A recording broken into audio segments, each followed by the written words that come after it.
ہمارے چینل میں خوش آمدید۔ تو چلیے شروع کرتے ہیں آج کی کہانی۔ شادی کے 5 سالوں بعد مجھے ماں بننے کی خوشخبری ملی تھی۔ 5 سالوں میں ہر قسم کے دم درود، علاج، دعا سب کچھ کروایا تھا میں نے۔ ہمارے پاس اللہ کا دیا سب کچھ تھا۔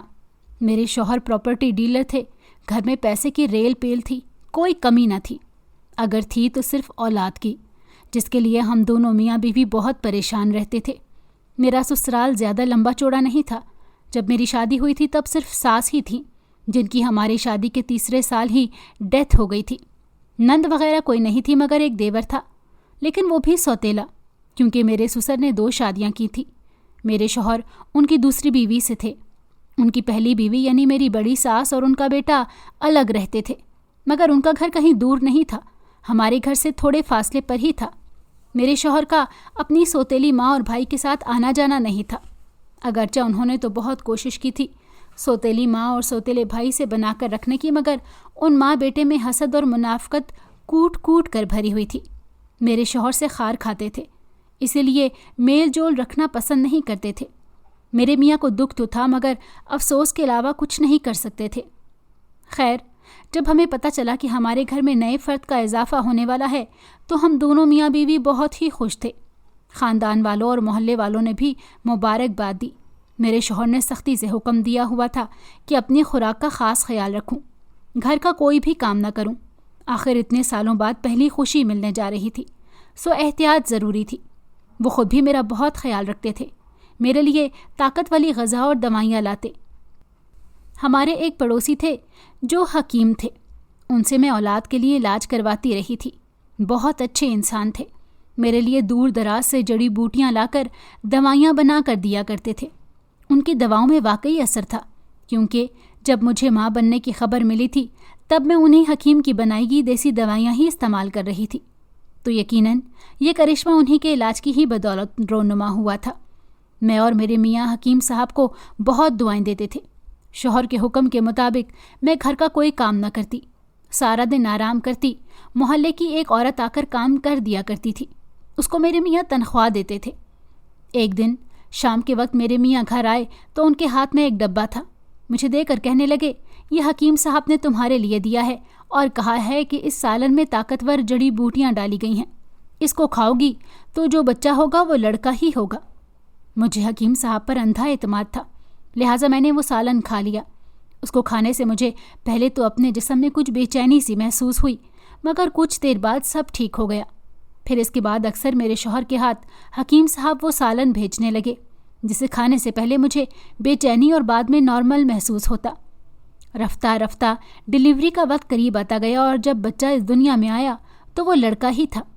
میں اور میرے شوہر تو حکیم صاحب کے اس سالن والے کرشمے سے بے حد متاثر ہوئے۔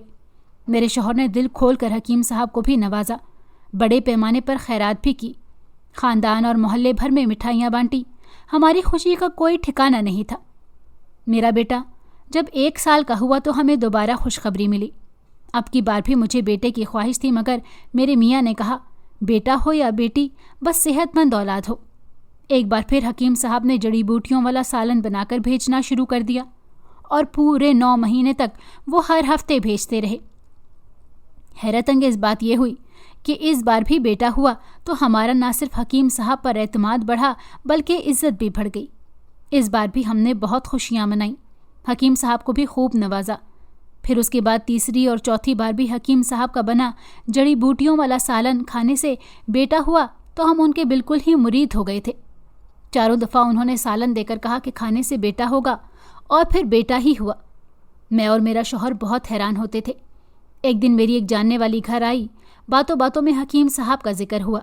میں نے انہیں سالن والی بات بتائی تو وہ بڑی حیران ہوئی کہ بھلا کسی جڑی بوٹیوں والے سالن کو کھانے سے بیٹا کیسے ہو سکتا ہے، مگر میں نے کہا وہ یقین کریں یا نہ کریں، مگر یہ سچ ہے، میرے 4 بیٹوں کے ہونے کی وجہ حکیم صاحب ہی ہیں۔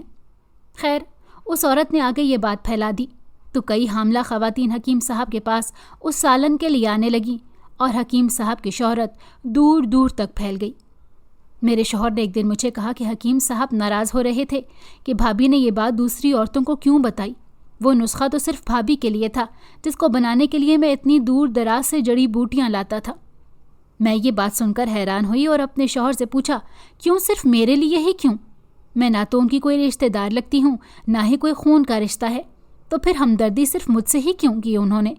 اور اگر کر بھی لی تھی تو باقی عورتوں سے کیا مسئلہ ہے؟ وہ سب بھی تو بیچاری اولاد نرینہ کی خواہش مند ہیں۔ اگر حکیم صاحب کے اس جڑی بوٹیوں والے سالن سے ان کی یہ خواہش پوری ہو جاتی ہے تو اس میں حکیم صاحب کا کوئی نقصان نہیں بلکہ فائدہ ہی ہے۔ ایک قابل حکیم کی حیثیت سے ان کی شہرت پھیلے گی۔ میری اس بات سے میرے شوہر بھی سوچ میں پڑ گئے تھے، مگر حکیم صاحب کی نیت پر شک ہم نے پھر بھی نہیں کیا۔ خیر، ہماری وجہ سے حکیم صاحب یہ مشہوری ہوتے ہی ان کے دواخانے پر بھی صبح شام رش نظر آتا تھا۔ ایک دن ایک عورت آئی اور کہا کہ وہ مجھ سے ملنے آئی ہے تو میں حیران ہوئی، کیونکہ وہ قطعاً اجنبی تھی میرے لیے۔ اس نے کہا کہ میں نے سنا ہے کہ تمہارے 4 بیٹے تمہارے پڑوسی حکیم کے علاج سے ہوئے ہیں۔ میں نے ہاں میں جواب دیا تو اس نے کہا، تمہیں معلوم ہے حکیم کون ہے؟ اس بات پر میں تعجب بری نگاہوں سے اس کی طرف دیکھنے لگی۔ اس سے پہلے کہ میں کچھ پوچھتی یا جواب دیتی، وہ عورت اچانک اٹھ کھڑی ہوئی اور میرے گھر سے باہر نکل گئی، مگر جاتے جاتے دروازے پر 1 منٹ کے لیے رک کر بولی، جو انسان اپنی بانجھ بیوی کا علاج نہ کر سکا وہ دوسری عورتوں کو اولاد پیدا کرنے کی دوائیں دیتا پھر رہا ہے۔ ابھی تو خوش ہو مگر بعد میں بہت پچھتاؤ گی کہ تم نے غلط کیا۔ پراسرار انداز میں کہہ کر مجھے ہکا بکا چھوڑ کر وہ عورت تو چلی گئی، مگر مجھے پریشان کر گئی۔ نہ جانے وہ کون تھی اور کیوں آئی تھی، یہ کہنے مجھے تو پوچھنے کا موقع ہی نہیں دیا تھا اس نے۔ حکیم صاحب کے متعلق وہ میرے دل میں نہ جانے کیوں شک ڈال گئی تھی، حالانکہ بطور پڑوسی ہم انہیں پچھلے 2.5 سالوں سے جانتے تھے۔ ان کی فیملی میں صرف ایک ماں تھی جو 2 سال قبل فوت ہو چکی تھی۔ جہاں تک ہمیں پتہ تھا وہ 35 سال کی عمر میں بھی کنوارے تھے۔ شادی نہ کرنے کی وجہ وہ کسی کو نہیں بتاتے تھے، کوئی پوچھتا تو ہنس کر ٹال دیتے، مگر اس عورت کا کہنا تھا کہ وہ اپنی بیوی کا بانجھ پن ٹھیک نہیں کر سکا تو کیا وہ شادی شدہ تھا؟ ایسے اتنے سالوں سے جھوٹ بولتا آ رہا تھا۔ یہ ساری باتیں میرے دماغ میں چل رہی تھیں۔ شام کو میرے میاں گھر آئے تو میں نے انہیں بتایا، سب شیئر کیا تو انہوں نے مجھے تسلی دی اور کہا کہ ایسے کوئی ان کی شہرت سے جل کر ان کے متعلق اس طرح کی جھوٹی باتیں پھیلانے کی کوشش کر رہا ہوگا۔ مگر پھر دوسرے دن عجیب واقعہ ہوا۔ حکیم صاحب کو پولیس پکڑ کر لے گئی۔ کسی نے کہا ایک عورت کے ہاں 10 سال بعد اولاد ہونے والی تھی۔ حکیم کی شہرت سن کر وہ بھی ان سے دوائی لینے آئی کہ اس کی پیدا ہونے والی اولاد لڑکا ہو، مگر دوائی کھانے کے بعد اس کا نہ صرف بچہ ضائع ہو گیا بلکہ وہ بھی مرتے مرتے بچی۔ اس کے شوہر نے تھانے جا کر حکیم صاحب کے خلاف پرچہ کٹوا دیا تھا۔ مجھ سمیت وہ عورتیں جن کو حکیم صاحب کی دوائی پر بھروسہ تھا، وہ اس عورت کو برا بھلا کہہ رہی تھی کہ اس کی اپنی کوئی غلطی ہوگی ورنہ حکیم صاحب کی دوائی کبھی غلط نہیں ہو سکتی۔ خیر، 1 ہفتے بعد حکیم صاحب رہا ہو کر آ گئے اور ان کا دواخانہ پھر سے آباد ہو گیا، مگر ہفتے بعد ہی ایک اور کیس سامنے آیا جس میں ایک شخص نے حکیم صاحب پر الزام لگایا کہ اولاد پیدا کرنے کی جو دوائی وہ لے گیا تھا اسے وہ اولاد پیدا کرنے کی صلاحیت سے محروم ہو گیا ہے۔ پھر یکے بعد دیگرے اس طرح کے واقعات سامنے آنے لگے تو حکیم صاحب کا دواخانہ بھی بند ہو گیا۔ ایک دن وہ خود بھی کہیں غائب ہو گئے۔ ان کے غائب ہوتے ہی وہ لوگ بھی سامنے آ گئے تھے جو اب تک خاموش بیٹھے ہوئے تھے۔ ہم میاں بیوی صورتحال سے سخت حیران پریشان تھے۔ مجھے تو حکیم صاحب کی دوائی سے کوئی نقصان نہیں ہوا تھا، پھر دوسروں کا کیسے ہو گیا تھا؟ بھلا یہ بات میرے لیے بڑی عجیب تھی۔ خیر، کچھ وقت تو ہم پریشان رہے، پھر زیادہ وقت گزرا تو سب لوگوں کے ساتھ ساتھ ہم بھی بھول گئے حکیم صاحب والے واقعے کو۔ وہ پھر کبھی نظر نہیں آئے۔ ایک دن میرے بڑے بیٹے کے پیٹ میں درد اٹھا، جو ٹوٹکوں اور عام دوائیوں سے ٹھیک نہ ہوا تو ہم اس کو شہر کے بڑے ہاسپٹل لے گئے۔ وہاں چیک اپ کے بعد ڈاکٹر نے کچھ ٹیسٹ لکھ کر دیے۔ جب رپورٹ آئی تو ہمارے پیروں تلے سے زمین نکل گئی تھی۔ میں گھر آتے ہی رونے لگی اور حکیم صاحب کو جن کو پہلے دعائیں دیتی نہ تھکتی تھی اب بد دعائیں دینے لگی۔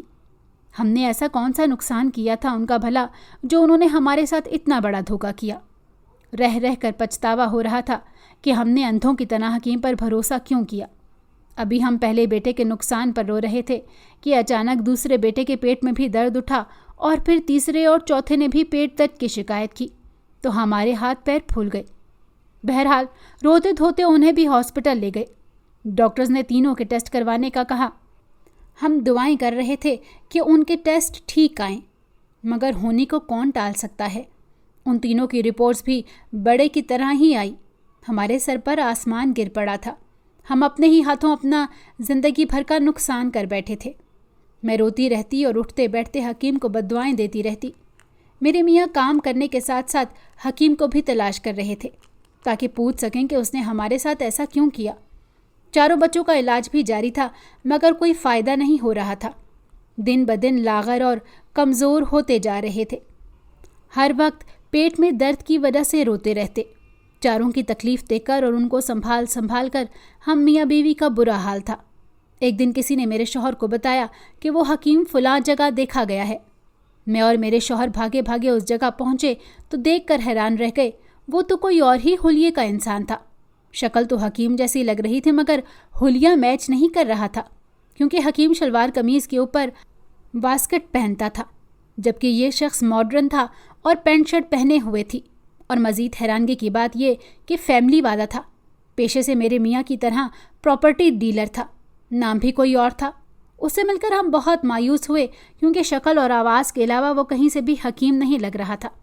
اس نے ہماری کہانی بڑی ہمدردی سے سنی اور آخر میں تسلی دی کہ اگر تم لوگوں کا مجرم مجھے کہیں نظر آ گیا تو ضرور بتاؤں گا۔ خیر، جب ہم مل کر آئے تو بہت الجھے ہوئے تھے۔ ہمیں سمجھ نہیں آ رہی تھی کہ وہ شخص حکیم ہی ہے جو اب بہروپ بدل کر پراپرٹی ڈیلر بن چکا ہے۔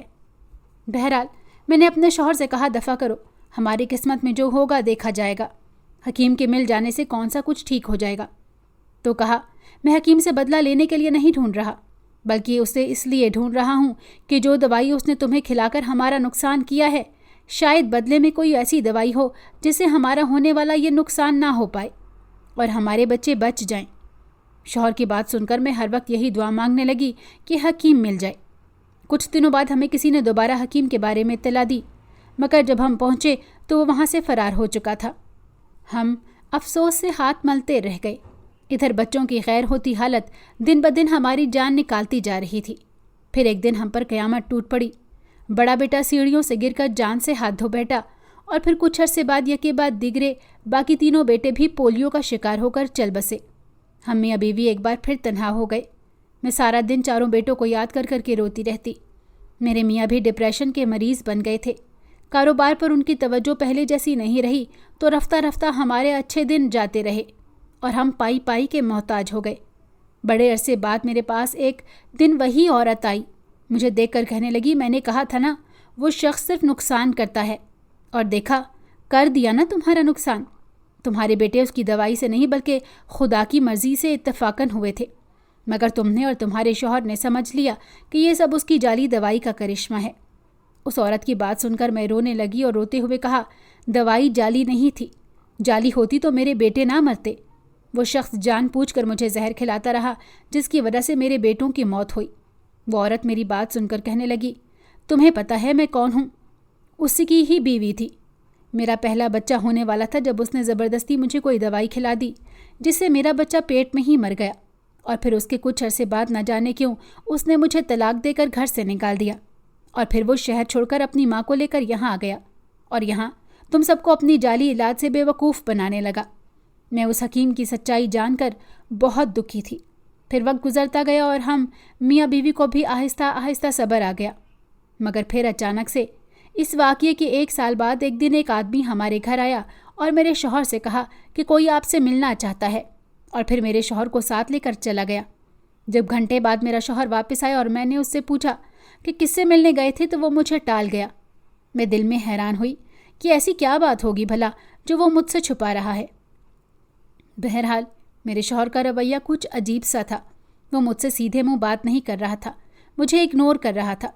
میں پریشان تھی، پوچھنے کی کوشش کی مگر کوئی جواب نہ مل سکا۔ چند روز بعد میرے شوہر کا سوتیلا بھائی اچانک اتنے سالوں بعد ہمارے گھر آیا اور اکیلے میں میرے شوہر سے کچھ بات کرتا رہا، پھر اپنے ساتھ کہیں لے کر چلا گیا۔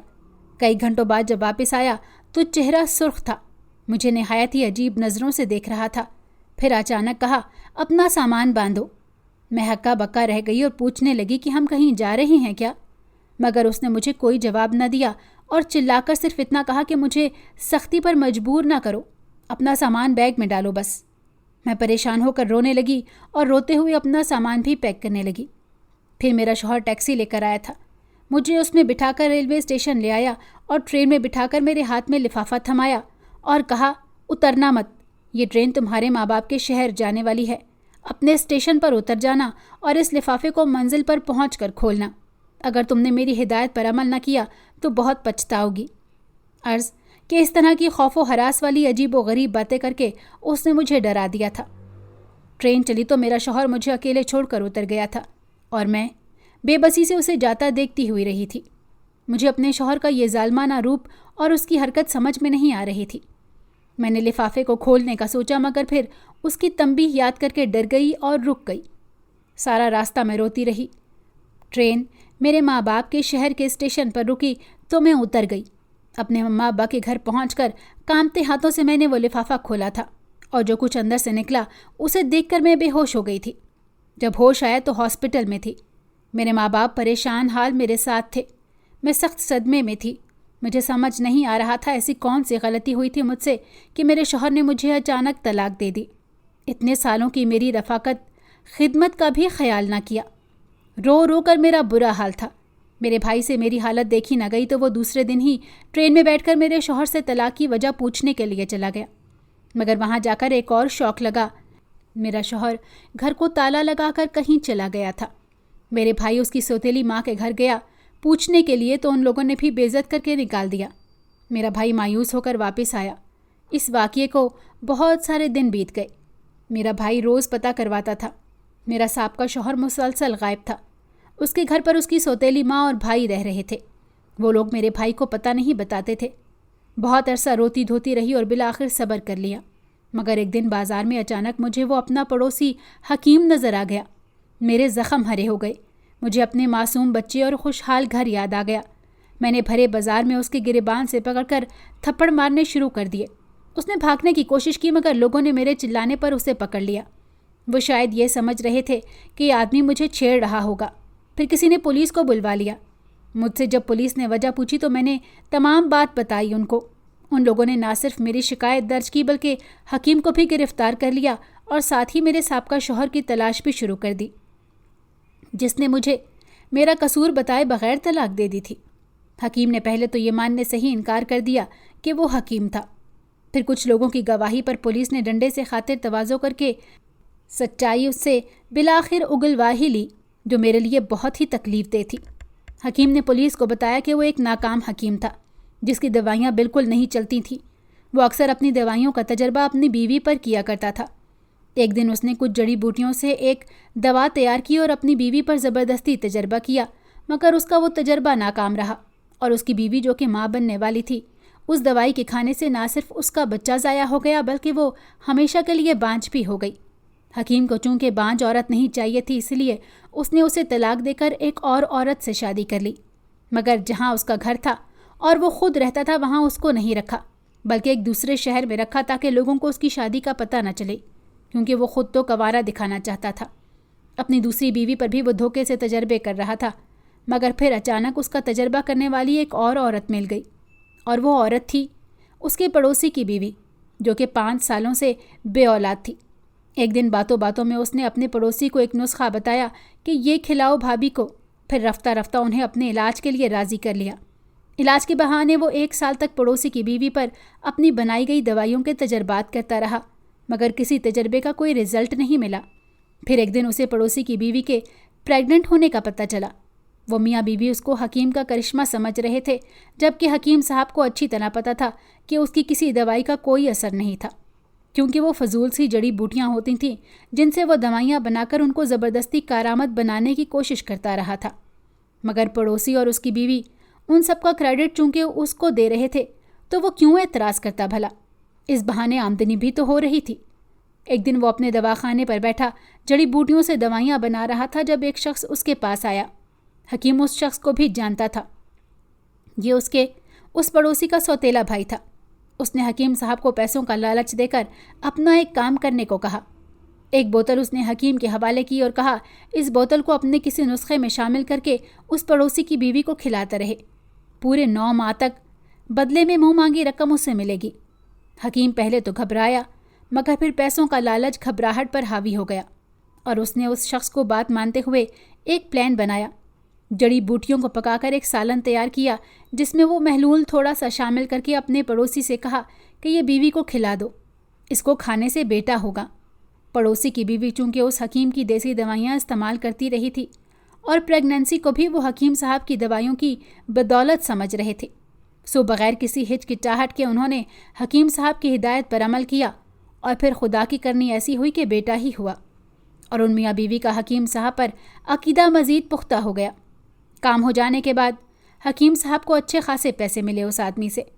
پھر 1 سال بعد جب پڑوسی کی بیوی پھر پریگننٹ ہوئی تو وہ آدمی پھر آیا حکیم صاحب کے پاس اور اسے پھر سے وہ سب کرنے کو کہا۔ حکیم چونکہ لالچی ہو چکا تھا سو آسانی سے مان گیا اور پھر تیسری چوتھی بار بھی اس شخص سے پیسے لے کر یہی کیا۔ اس میں خدا کی کرنی یہ ہوئی کہ ہر بار بیٹا ہوا اور حکیم کی بات کا پاس رہ گیا۔ 4 بیٹوں کے بعد تو وہ حکیم کی عظمت کے قائل ہو گئے۔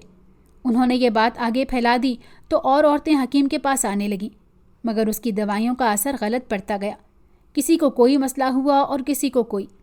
نتیجتاً نہ صرف دوا خانہ بند ہوا بلکہ اسے جیل بھی جانا پڑا۔ پھر جیل سے رہا ہونے کے بعد وہ محلہ چھوڑ کر نکل گیا۔ کچھ عرصے بعد اسے پڑوسی کے بچوں کے بیمار ہونے اور مرنے کی خبر کے ساتھ ساتھ یہ خبر بھی ملی کہ وہ لوگ اسے ڈھونڈ رہے ہیں، تو اس نے ڈر کر حلیہ اور کاروبار دونوں چینج کر لیا۔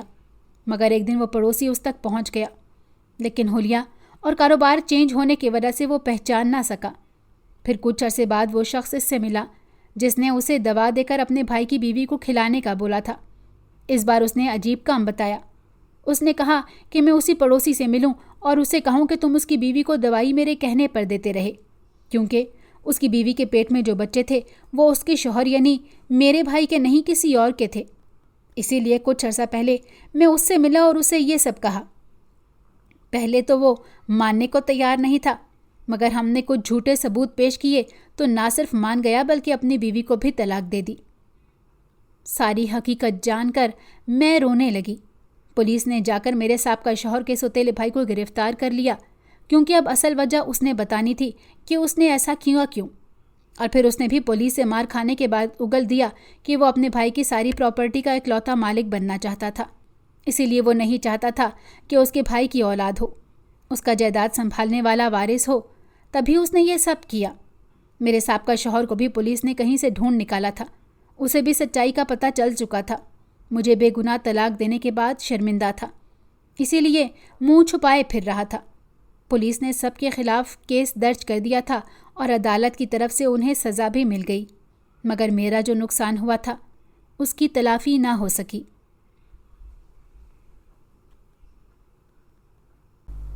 اگر آپ کو ہماری کہانی پسند آئی ہو تو ہمارے چینل کو لائک کریں اور سبسکرائب کر دیں، بیل نوٹیفیکیشن کو بھی آن کر دیں تاکہ ہماری آنے والی ہر مزیدار کہانی آپ کو وقت پر ملتی رہے۔